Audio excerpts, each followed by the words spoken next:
Muy buenas a todos y bienvenidos una vez más a mi canal. Vamos a hablar hoy de otra de las temáticas que más nos apasionan y es sin duda la preparación de una quebrantahuesos. ¿Quieres saber cuáles son las claves para prepararlo? Dentro vídeo y comenzamos.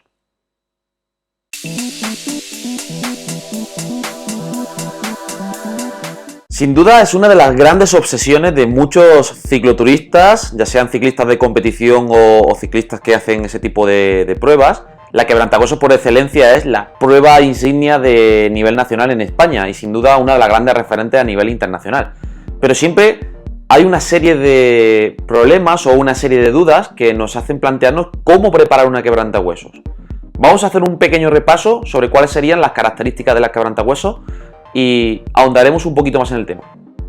Bien, el recorrido de la quebrantahuesos no es más que nada la consecución de tres principales puertos. Uno es el puerto de Somport, otro el Meriblanc, otro el Portalet y por último una última ascensión final antes de llegar a la última bajada de la hoz de Jaca.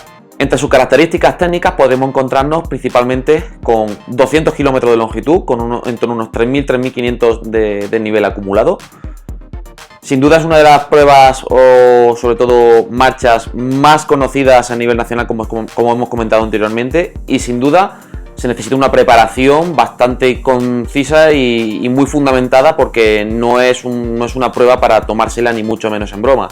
O sea, no cualquier persona puede plantear una quebrantahuesos, así que vamos a discernir un poquito cuáles serían las claves para afrontarlo. Bien, cuando analizamos al final un gráfico de datos o cualquier tipo de análisis podemos hacer una diferencia de los datos que obtenemos. En este caso, en el ejemplo que tengo a mi lado, vais a ver el mismo mapa que hemos comentado anteriormente, o sea, esa prueba que es la quebrantahuesos. Bien, ¿cuáles serían las claves de mejora o cuáles serían los fundamentos para trabajar en ello? He cogido un pequeño análisis de uno de los deportistas que asesoro, en concreto de la prueba que se realizó el año pasado, en 2019. Y este deportista hizo un tiempo de 6 horas y 40 minutos que muchos deportistas pues es mucho de su objetivo, bajar de las 7 horas, etc. Entonces, ¿cuáles serían los puntos a tener en cuenta? Como veis en el gráfico que tengo a mi lado, principalmente la prueba es de un carácter eminentemente aeróbico. Gran parte de la prueba, si sumamos el porcentaje de las zonas de entrenamiento según los E-levels, podemos encontrarnos con que un 33% de la prueba este deportista la realizó en su zona de recuperación. Un 23,2% se realizó en el trabajo de fondo, una zona de fondo, mejor dicho, un 20,2% en una zona de tempo y en torno a un 10,2% en la zona de sweet spot. Si nos fijamos y empezamos a sumar esos porcentajes, un 33%, un 23%, un 20%, un 10%, ya dan casi un 85-90% del total de la prueba. Entonces, esto es muy importante definirlo. ¿Por qué? Porque tenemos que ver principalmente qué perfil de corredor somos. ¿Somos un perfil que puede disputar una quebrantahuesos o puede estar en los puestos de cabeza de una quebrantahuesos? ¿O somos un perfil finisher? Muy importante definir esto porque en función del tipo de perfil, las demandas de una prueba, las demandas de competición que voy a generar van a ser distintas. Entre otras cosas también por las luchas que puede haber en cabeza en esos primeros momentos en la quebrantahuesos y sobre todo porque el perfil finisher normalmente no va a disputar esos primeros puestos de cabeza, sino que va a ir un poquito en los primeros kilómetros más a un ritmo de crucero nivel fondo para que lo entendamos y que nos permita principalmente mejorar ese aspecto. Fundamental, claves del entrenamiento. Sin duda el trabajo de fondo es clave en la preparación de esta prueba. Por lo menos la recomendación que lanzaremos sería un periodo preparatorio de base de en torno a 2 a 4 meses de trabajo. Eso sería fundamental para establecer una buena base aeróbica. Pensad, como hemos comentado anteriormente en la anterior diapositiva, que casi un 90% del trabajo se sitúa en torno al endurance, tempo, sweet spot. Es decir, siempre o la mayoría del tiempo por debajo de la zona del LFTP, ¿vale? Entonces, tenemos que tener muy en cuenta que esa base aeróbica es clave en la mayoría de deportistas. Luego obviamente habrá muchos contextos individualizados donde hay algunos limitantes, pero el trabajo aeróbico debe ser clave. Por otro lado, una de las grandes claves también de la mejora del rendimiento es el trabajo de la resistencia a la fatiga, que ahora comentaremos posteriormente. Por otro lado, otro de los factores es el consumo de oxígeno y el FTP. Hay que entender que el consumo de oxígeno es un techo fisiológico. Para ello te invito a ver uno de los vídeos que tengo en mi descripción que te van a ayudar mucho para entender cuál es el concepto de cada uno. Y estos a su vez van a ser importantes para aumentar ese punto de umbral entre comillas y ese techo fisiológico que te ayuden a mejorar esos aspectos. Pero recordemos que un perfil finisher tiene que desarrollar mucho su perfil de fondo, su perfil de resistencia a la fatiga. Otra de las claves que deberíamos mejorar es la mejora en la aplicación del pedaleo, es decir, mejorar la aplicación de fuerza en los pedaleos. Muchas veces es interesante mejorar las cadencias de pedaleo para hacer más eficiente a nivel energético nuestro organismo, pero por otro lado también que esas eficiencias o esa mejora de pedalada implica una mayor ganancia en la fuerza. Es decir, que las pedaladas que hagamos sean, por un lado, menos costosas a nivel energético, pero por otro lado nos permitan también transferir buenos niveles de fuerza o niveles coherentes de fuerza respecto a la demanda del entrenamiento o en este caso la preparación de la quebrantahuesos que queremos establecer. Otra de las recomendaciones que lanzo antes de lanzarte directamente una quebrantahuesos es que previamente tengas un badaje previo en cicloturista.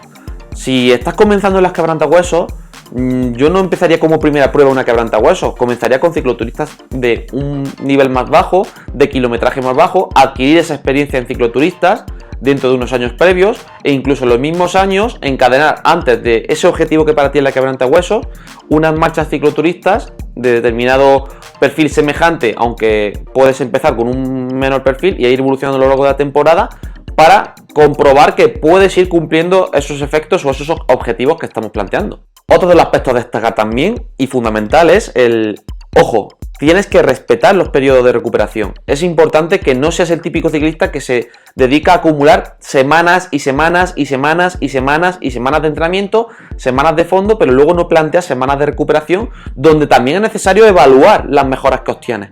Entonces, en base a esa supercompensación y en base a esas evaluaciones, saber perfectamente cuáles son las mejoras y si verdaderamente tu plan de trabajo está surtiendo efecto o no.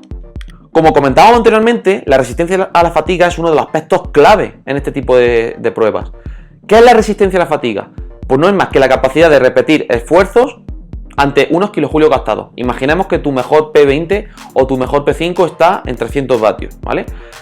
La quebrantahuesos es una prueba que suele gastar en torno a los 4.000-5.000 kilojulios de desgaste. Entonces, una de las claves de los deportistas que tienen buenos rendimientos en las quebrantahuesos son aquellos que ante aumentos elevados de kilojulios de desgaste son capaces de replicar sus mejores esfuerzos o estar dentro de sus mejores esfuerzos de potencia. Esto es clave, puesto que si acumulamos esa fatiga y luego no tenemos capacidad de seguir generando potencia, seguramente el camino hacia la quebrantahuesos se nos va a dificultar bastante. Otro de los aspectos clave para la preparación de una quebrantahuesos es la nutrición. La nutrición es fundamental en los procesos de cualquier cicloturista. Es fundamental entender que si no aportamos energía suficiente al organismo, no vamos a obtener energía luego para verdaderamente producir esa potencia en los entrenamientos. ¿Cuál es el problema? Que el ciclista se acuerda de la nutrición meses previos, un mes previo, cuando el propio entrenamiento debe incluir también entrenamientos específicos para poder asimilar la cantidad de energía que vamos a tener que ingerir en una prueba de este tipo. Recordemos que nos podemos encontrar con gente que baja de las 6 horas hasta gente que hace 10, 11 horas y muchísimas más no en una quebrantahuesos, pero sí en pruebas de este tipo. Con lo cual es fundamental entrenar el sistema digestivo y entrenar la nutrición también durante esos procesos de entrenamiento que se van a establecer. Bueno, pues eso es todo, amigos. Espero que te haya gustado este pequeño microvídeo. Como siempre, ya sabes, en la descripción te dejo mucha información interesante y contenido de gran calidad. Por supuesto, invitarte a que te suscribas en este canal y que le des a me gusta. Acuérdate siempre de que puedes estar al tanto de mis vídeos activando la campanita que tienes abajo en notificaciones. Así que nada, espero que te haya gustado muchísimo este vídeo. Como siempre, cualquier duda, estamos en contacto. Un gran abrazo a todos.